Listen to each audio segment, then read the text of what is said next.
SN Shah છે, પ્રશાંતભાઈ ગઢવી છે અને સાથે રુઝાન ખંભાટા છે. તમામનું સ્વાગત છે. મારી પાસે એક રૂપિયો છે, રૂપિયો તમારા પાસે પણ હશે. એ રૂપિયો આવે છે એટલે કે કમાવું છો, સરકાર તમે કે હું, એ રૂપિયો ખર્ચ ક્યાં કરવાનો છે? સામાન્ય વર્ગ માટે તો એ છે કે રૂપિયો આવે છે પણ જાય છે ક્યાં એ ખબર નથી એવી પરિસ્થિતિ છે. તો દરેક માટે કદાચ એક જ રૂલ એપ્લાય કરવો કે ન કરવો. એશિયન શાહથી શરૂઆત કરીએ.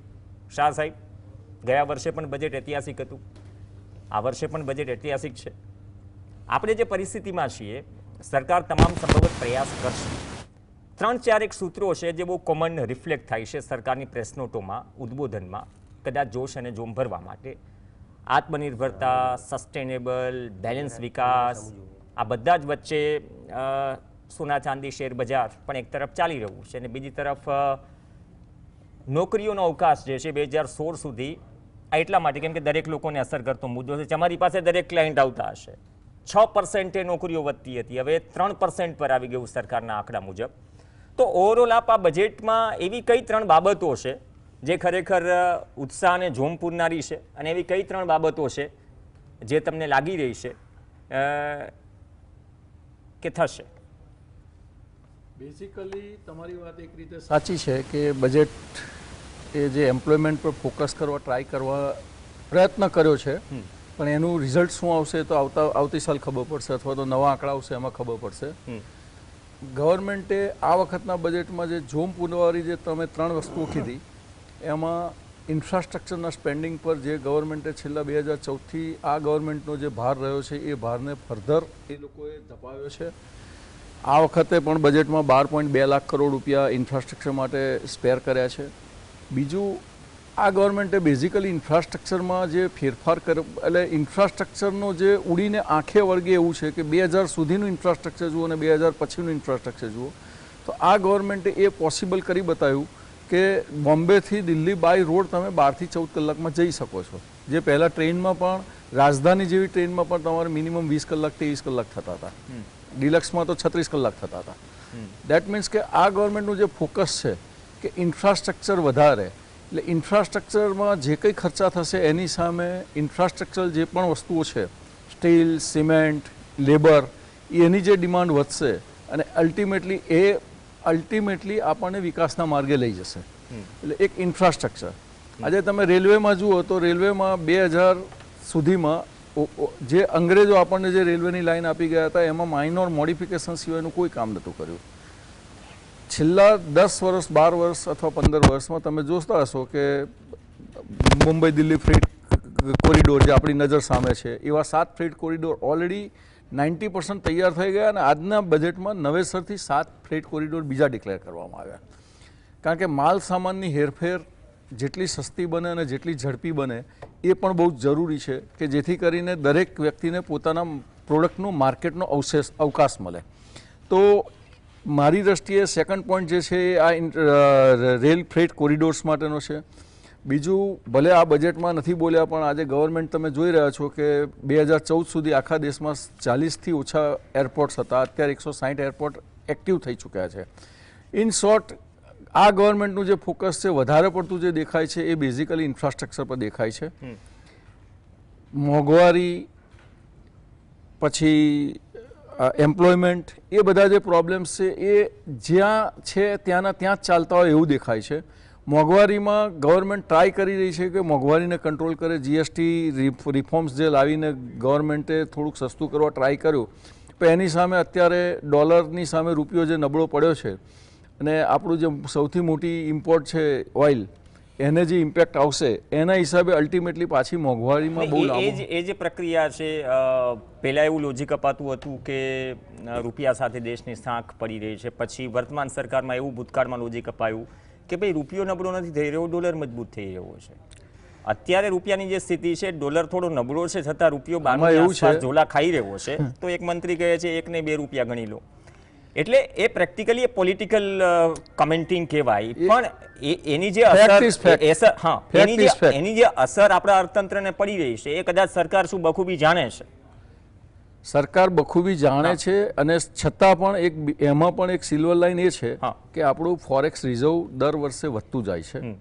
ગવર્મેન્ટ બીજા બધા ફ્રન્ટ પર પણ કોઈ ને કોઈ રીતે આજે ટ્રમ્પને આવવા પછી જે ટેરિફનો જે મોટો ઇમ્પેક્ટ આવ્યો હતો અને આપણને એમ હતું કે આપણે જે ચોથા સ્થળે પહોંચી રહ્યા છે એની જગ્યાએ પાછા પાંચમાએ નહીં પહોંચી જઈએ એની કોઈ ગેરંટી નથી.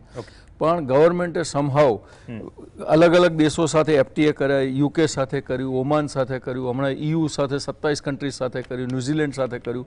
એટલે ગવર્મેન્ટ એની એક તમામ એફર્ટ્સ એ કરી રહી છે કે જે અમેરિકાએ જે આપણા પ્રોડક્ટ્સ પર જે ટેરિફ નાખી છે એને નલિફાઈ કરી નાખે. આજે કોઈ પણ વસ્તુની ઇફેક્ટ આવતા ઇમિડિયેટ ઇફેક્ટ નથી આવતી. જેમ કે હજુ 4 દિવસ પહેલાં જ EUનું સાઇન થયું છે તો એનું રિઝલ્ટ આવતા બીજા 3-4 મહિના લાગશે. પણ એનો એક મોટો અસર એ પડશે કે આજે ગવર્મેન્ટે જે વધારાનું એક જે ટેક્સટાઇલ સેક્ટર માટે પર્ટિક્યુલરલી જે ઇન્સેન્ટિવ્સ આપ્યા છે, ટેક્સટાઇલમાં નવું પોલિસી લાવી રહ્યા છે, પોલિસી એને નવું નામ આપ્યું છે ટેક્સટાઇલ કૌશલ્ય અપગ્રેડેશન સમર્થ થ્રુ. એ બધી જે પોલિસી છે એના હિસાબે આપણે જે બાંગ્લાદેશ જેવો નાનો કન્ટ્રી આપણી સાથે જે કોમ્પિટ કરતો રહ્યો છે, આજે બાંગ્લાદેશ આપણે ત્યાંથી કોટન લઈ જાય છે, આપણે ત્યાંથી સ્પિનિંગ કરેલું યાન લઈ જાય છે અને આપણી સાથે ગાર્મેન્ટમાં આપણી સાથે કોમ્પિટ કરી રહ્યું છે. આ વસ્તુ હવે બાંગ્લાદેશ સાથેના સંબંધો બગડ્યા પછી રિયલાઇઝ થઈ અને હવે ગવર્મેન્ટ જાગી અને આપણને ટેક્સટાઇલ સેક્ટરને હવે પ્રોત્સાહન આપી રહી છે. બહુ સારા મુદ્દા પર હિમાંશુભાઈ આ મુદ્દો આગળ વધારું તમે ટેક્સટાઇલથી જ, કેમ કે ઘણા બધા મુદ્દાઓ છે. જાગ્યા ત્યાંથી સવારની વાત જે ફોકસની વાત કરી રહ્યા છે કે આપણે એમ્પ્લોયમેન્ટ જનરેશન, GSTમાં જે સુધારા આવ્યા અથવા મધર ઓફ ઓલ ડીલ્સની આપણે વાત કરીએ છીએ, વિશ્વમાં અનિશ્ચિતતા હશે, ઈરાન અમેરિકા વચ્ચે જે કંઈ પણ ઘટી રહ્યું છે એનાથી એવું નથી કે દેશને પણ જે નાના વર્ગ દરેક વ્યક્તિની જે અસર પડવાની છે એ પ્રેક્ટિકલી સ્વીકારવા તૈયાર રહેવું જોઈએ. હિમાંશુભાઈ, હવે એ બધી જ વસ્તુઓ બેક ઓફ ધ માઇન્ડ સરકારને હશે કે આવનાર 6 મહિનામાં કદાચ ટેરિફનો શોર્ટ આઉટ ન થયું અથવા તો કોઈ અનિશ્ચિતતા સર્જાય તો પડકારમાં ઓલરેડી છીએ, કયા નવા પડકારો આવશે એ બંને કમ્બાઈન કરીએ તો આ બજેટ કેટલું ઐતિહાસિક? પડકારોમાં તો આ સરકાર સરેન્ડરગીરી જ કરી રહી છે. જેમ અત્યારે હમણાં આપણે રશિયા જોડે ઓઇલ લેતા હતા, હમણાં ટ્રમ્પે કીધું કે આપણે વેનેઝુએલા જોડેથી લેવાનું છે, તો અત્યારે ત્યાં એ ડીલ સાઇન થઈ ગયેલી છે. બીજી USA જોડેની ઘણી બધી ફાર્મા કંપનીઓની પણ ડીલો સાઇન થઈ ગયેલી છે. એટલે સરેન્ડર જ થઈ ગયેલા છે આપણે USA જોડે. જે પણ એની નીતિ રહેલી છે ટેરિફની એની અંદર આપણે સરેન્ડર થઈને ચાલી રહ્યા છે. નહીં, આત્મનિર્ભર તો આપણે ધીમે ધીમે અમુકમાં બન્યા. આત્મનિર્ભર પહેલા પણ અમુક સેક્ટરમાં નહોતા, અત્યારે પણ નથી. એટલા માટે તો આત્મનિર્ભર બનવાના નારાની વાત કરી રહ્યા છે. આપણો દેશ જ્યારે આઝાદ થયો ત્યારે આપણે કહેવાય કે એ વખતે આપણે ત્યાં કશું બનતું નહોતું. પછી તો અત્યાર સુધી તો આપણે ત્યાં બધું મેન્યુફેક્ચરિંગ આપણે ત્યાં જ બધું થઈ રહ્યું છે. આપણું ઇનહાઉસ કન્ઝમ્પશન આજે એવું કહેવાય કે ઇન્ડિયાનો GDP ગ્રોથ રેટ 4 થી 4.5% કોઈ સરકાર ના હોય, કોઈ વ્યક્તિ ના હોય, ખાલી કૂતરું બેસાડ્યું હોય ને તોય આપણે 4 થી 4.5% ગ્રોથ રેટ થાય. કેમ કે આપણું ઇનહાઉસ કન્ઝમ્પશન થઈ રહેલું છે, ઇનહાઉસ પ્રોડક્શન થઈ રહેલું છે. એના કારણે છે કે આપણે અહીંયા જે વપરાશ આપણે જે એકચ્યુઅલીમાં ઇન્ડિયા માટે સૌથી મોટી વસ્તુ એ કહેવાય કે 140 કરોડનો દેશ છે. સૌથી આ બીજી બધી કન્ટ્રીઓ કેમ ઇન્ડિયામાં આવવા માટે, કેમ કે એમને વપરાશ કરતા જોઈએ છે એમની પ્રોડક્ટો માટે, એટલા માટે આવવા માટે તૈયાર થાય છે. જ્યારે આપણે ઇનહાઉસ કન્ઝમ્પશન થાય છે ને ઇનહાઉસ પ્રોડક્શન થાય છે દરેક વસ્તુનું. એટલે વિશ્વ માટે તો ઇન્ડિયા પહેલા પણ માર્કેટ હતું ને આજે પણ માર્કેટ છે. પણ હું તમને એ જ કહું છું કે આપણું 50% જે છે આપણું ઇનહાઉસ કન્ઝમ્પશન થાય છે, ઇનહાઉસ પ્રોડક્શન થાય છે. આત્મનિર્ભર તો આપણે પહેલેથી છે, પણ આ એક સ્લોગનો આપવાનું, જ્યાં તમે અત્યારે અગાઉ વાત કરી કે સૂત્રો આપવાની વાતો ચાલે, સૂત્રો આજે અપાયા છે. તમે જો હવે આત્મનિર્ભરવાદની વાતો થાય તો અત્યારે મેન્યુફેક્ચરિંગનો જે શેર છે GDPના ગ્રોથમાં એ કેટલો છે? 12.5%.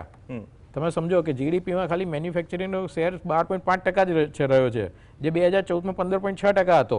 મેન્યુફેક્ચરિંગમાં એટલે મેન્યુફેક્ચરિંગમાં બધું આવી ગયું. આત્મનિર્ભર જનરેશન કેટલું? હા, હવે એમ્પ્લોયમેન્ટ જનરેશન તમારું GDPમાં મેન્યુફેક્ચરનો શેર ગ્રોથ રેટ ઘટી ગયો હોય તો એમ્પ્લોયમેન્ટ થવાનું નથી. હવે ગયા બજેટમાં જ આપણે ઇન્ટર્નશીપની વાત કરેલી હતી કે 1 કરોડ યુવાનોને ઇન્ટર્નશીપ આપવાની. અત્યારે યુવા બજેટ પ્રેરિત બજેટ વાતો થઈ રહી છે. ગયા બજેટની જ આપણે વાત લઈએ તો ગયા બજેટમાં ઇન્ટર્નશીપની જે એની અંદર કોર્પોરેટમાંથી સરકારે એ રીતના સ્કીમ લાવેલી હતી કે જે યુવાનોને ઇન્ટર્નશીપ આપવાની 1 લાખ કરોડનું આયોજન કરેલું હતું. માત્ર 18 મહિનામાં 18,000 લોકોનું જ રજીસ્ટ્રેશન થયું છે. તો ક્યાંથી તમે 1 કરોડ લોકોને એમ્પ્લોયમેન્ટ આપવાની વાતો કરશો?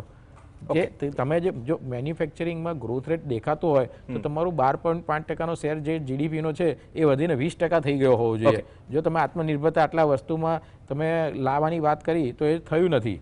બીજું નહીં, હું આ સમય થોડો તમે વાત કરીને એમ્પ્લોયમેન્ટ જનરેશન, રુઝાનબેન હવે તમે ને પ્રશાંતભાઈ બે બાકી છો, કોઈ મુદ્દા છૂટી જાય છે તમારા હિસાબથી? કેમ કે સમય સાથે રિન્યુએબલ એનર્જી, એઆઈ, ચીપ, નહીં બીજો કેશનો છે હા. કે કેશ આપણે જે અહીંયા કેશલેસ ઇકોનોમીની વાતો થતી હતી, તો શા માટે કેશ આપણે જ્યારે જે આપણે નોટબંધી કરી ત્યારે 15 લાખ કરોડની હતી, અત્યારે 40 લાખ કરોડની કેશ થઈ ગઈ છે. ઓકે, તો એ કેશલેસ ઇકોનોમીની વાતમાંથી અત્યારે કેશ કેમ વધી ગઈ છે? એક સરપ્રાઇઝિંગ વસ્તુ છે ને, કે મારા વાંચવામાં આવેલું હતું કે સરકાર આરબીઆઈ જોડેથી ડિવિડન્ડ ટેક્સ લઈ રહી છે. અને ગઈ વખત આપણા હાલના આરબીઆઈના ગવર્નરે એવી વાત કરેલી હતી, અને કઈ રીતના જે મિકેનિઝમ સેટ કરી 3 લાખ કરોડનું ડિવિડન્ડ ત્યાં લઈ સૌથી હાઈએસ્ટ લેવલ જઈ રહી છે. અને આરબીઆઈના ગવર્નરે એવી વાત કરી કે આપણે જે અત્યારે સોનું આપણી જોડે જે રિઝર્વમાં હતું એની અંદર અત્યારે પ્રાઇસ ઇન્ક્રીઝ થયેલો છે, એટલે આપણે નોશનલ પ્રોફિટ થયેલો છે.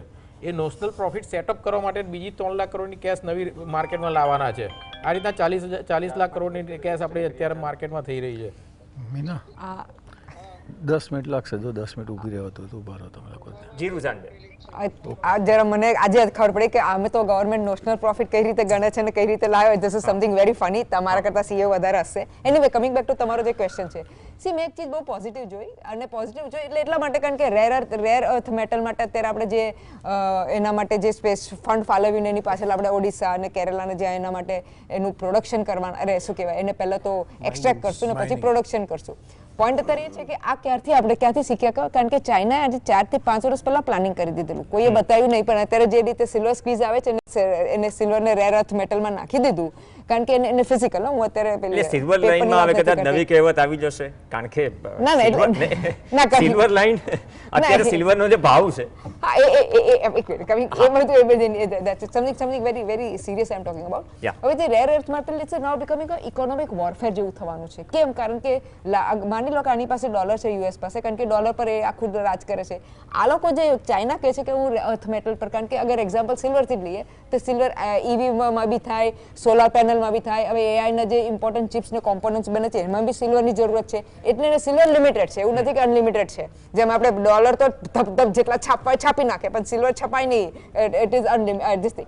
એટલે ઇન્ડિયા કોઈ મારી પાસે વચ્ચે કંઈક એ લોકોને ટંગસ્ટન મળ્યું ને લિથિયમ મળ્યું ને ભગવાન જાણે શું મળ્યું ને ઇન્ડિયા પાસે, just for the people to understand કે આપણી પાસે વર્લ્ડનું 3rd નંબરનું રેર અર્થ મેટલ છે. એટલે બી અગર પહેલું ચાઇના આવે, બ્રાઝિલ આવે છે, એટલે ઇટ ઇઝ ધેર, અને એને કહેવાય છે રિઝર્વ કહેવાય. એને પ્રોડક્શનમાં નથી લીધું, પણ it is in reserve with us. એટલે હવે અત્યારે આપણી ગવર્મેન્ટ એને જે રિઝર્વ, ભલે આપણે ચાઇનાથી શીખ્યા અલગ વાત છે, પણ આપણે નંબર 3rd પર હોય તો આપણે એનું લિવરેજ લેવું જોઈએ. અને એટલા માટે હું આને એક બહુ પોઝિટિવ રીતે લઈ રહી છું. સેમ એવું સેમી કન્ડક્ટર, ભલે આપણે બહુ લેટ છીએ, કારણ કે અગર લેટ છે કે અગર આપણે આઝાદી 2014થી જ મળી હોય તો પછી આ બી આપણે 2014થી કરી લેવું હતું, અને સેમી કન્ડક્ટર બી 2014થી કરી લેતા આજે આપણે બિલકુલ અલગ લેવલ પર હોત. તો આજે હજી પેલી જે રિયલ સેન્સમાં જે લાલાક બતાવવાની હોય ચાઇનાને ને પેલા ને આપણે બતાવી શકત. ને ફાઇનલ વાત કહી દો કે ભલે આપણે બધા કહીએ કે બલ્લે આપણે પેલું શું કહેવાય ટ્રમ્પ ટેરિફથી આપણને ફરક ના પડ્યો. સાચી વાત છે, આપણું એક્સપોર્ટ ઓછું થઈ ગયું, પણ સાહેબ આપણું ઇમ્પોર્ટ વધી ગયું છે. એટલે સત્ય છે, કારણ કે પેલું ક્રૂડ ઓઇલ ને તમે ત્યાંથી આપણે લેવું જ પડે છે. એટલે આપણે પેલી જે લાલ પીળી આંખની વાત હતી ચાઇના જોડેથી ઇમ્પોર્ટ વધી ગયું. ના, ચાઇનાથી ટ્રેડ ડેફિસિટ વધી ગઈ. આપણે લાસ્ટ યરની ટ્રેડ ડેફિસિટ કહી દો એટલે ટ્રેડ ડેફિસિટ લાસ્ટ યરની ટ્રેડ ડેફિસિટ 100 મિલિયન હતું સાહેબ. સાંભળી લો, આંકડા લઈને આવી છું. લાસ્ટ યરની ટ્રેડ ડેફિસિટ 100 મિલિયન હતું, આ વર્ષે 116 મિલિયન થઈ ગયું છે. એટલે કહેવાની તો મતલબ એ જ છે કે આપણે ભલે આપણું શું લોકલ ગ્લોબલ કરીએ છીએ, પણ આપણે તમેનો લોકલ ગ્લોબલ કરી નાખીએ છીએ. રોજ રિંગટોન બી કઈ લોકલ ગ્લોબલ નો મને તો સમજાય છે, પણ આ સત્ય છે કે આપણી ત્યાં બી ટ્રેડ ડેફિસિટ વધી છે ને પેલા ટ્રમ્પ ટેરિફમાં બી ટ્રેડ ડેફિસિટ આપણી વધી ગઈ છે. એટલે સત્ય આ છે. પછી ભલે યુથની આપણે વાત કરીએ છીએ, સાહેબ અત્યારે સરસ યુથની વાત કરી, પણ મને અત્યારે ઓન રેકોર્ડ જે મારા સ્ટાર્ટઅપ્સ મરી રહ્યા છે એ મને યુથ જોડે બહુ પ્રોબ્લેમ થઈ રહ્યો છે. એટલે મને એમાં દેખાયું ને જે તમે જે એમ્પ્લોયમેન્ટની વાત કરી. હવે બીજી વાત કરીએ તો ફાઇનલ વાત કે ભલે આપણે કઈ બી વાતો કરીએ, એઆઈ જોબ્સ લઈ રહ્યું છે, પ્લમ્બરની જોબ નહીં લેશે, પણ એઆઈ તમારી ને મારી એન્જિનિયરોને જે બધા વધારે પડતા ભણેલા ગણેલા મારા જેવા છે એની જોબ 100% જવાની છે. એટલે તમારે જે એઆઈમાં કરવું હોય તો એઆઈમાં એપ્લિકેશન લેવલ પર ખાલી કામ ના કરો સાહેબ, કારણ કે તાતે એપ્લિકેશન લે તે બી તમે શેની પર કામ કરો છો. આપણે અનફોર્ચ્યુનેટલી ઇન્ડિયામાં આપણે એ જ પહેલાથી થઈ રહ્યું છે ને કે ભાઈ ફેસબુક આવ્યું તો એની પર આપણે ફેસબુકને એપ બનાવી દીધા. એવી રીતે કામ કરવામાં ક્યાં મજા છે? તમે પોતાના મોડલ તૈયાર કરો, તમે ચિપ તૈયાર કરો. તમારા ડેટા સેન્ટરમાં એક પોઝિટિવ પોઈન્ટ છે કે તમે ડેટા સેન્ટર કરી રહ્યા છો, પણ એ બી પાછું ચિપને જીપીયુ ક્યાંથી લેશો? તો એનવીડિયા જેવી કંપની પાસે તમારે જીપીયુ લેવું પડશે ને એ બધું આપવાનું હતું, એ બી સેન્કશન કરીને આપે છે, જે મેં વર્લ્ડ ઓવરમાં સેન્કશન કરી, કારણ કે એની પાસે પ્રોડક્શન થતું નથી. અને ફાઇનલ વાત કહી દઉં કે સાહેબ એનવિડા જેવી કંપની એટલી આગળ છે કે હર 3 મહિને નવી ચીજો નાખે છે. અને તમે કહેશો કે અગર આજે મેં જીપીયુ લઈ લીધું ને મારું ડેટા સેન્ટરમાં 5 વર્ષ સુધી તો એ ડેપ્રિસિએશન આખા કોસ્ટિંગમાં અલગ થવાનું છે. એ તો આખો અલગ જ વિષય થશે. એટલે કહેવાનો પોઈન્ટ એ છે કે આપણે અગર એ લેવલ પર ને ફાઇનલી અગર આપણે ડેટા લેવલ પર કામ કરીએ કે ભાઈ આ બધા ઇન્ડિયા માટે અલગ ડેટા જતો હોય, એશિયન ડેટા જતો હોય, એ તો છે જ નહીં આપણી પાસે. એટલે હેલ્થ કેર લો યા જે બી બધી વાર્તા કરો એમાં આપણે પાછા ઝીરો છીએ. એ બધી વાત નથી કરો, એ બધી વાત થઈ નથી. અને બાકી તો સાહેબ બધી બલ્લે બલ્લે જ છે. ઓકે, ટેકનોલોજીમાં કેટલું કામ થાય છે, માત્ર એસેમ્બલ ઇન્ડિયા અને મેક ઇન ઇન્ડિયા આ બંનેમાં થોડો ફરક છે. હવે એસેમ્બલ ઇન્ડિયાથી મેક ઇન ઇન્ડિયા તરફ આપણે કેટલા વધ્યા છીએ? એક નાના બ્રેક માટે, નાના નહીં બજેટમાં પણ શું 1.5 કલાકની સ્પીચ હોય તો નાના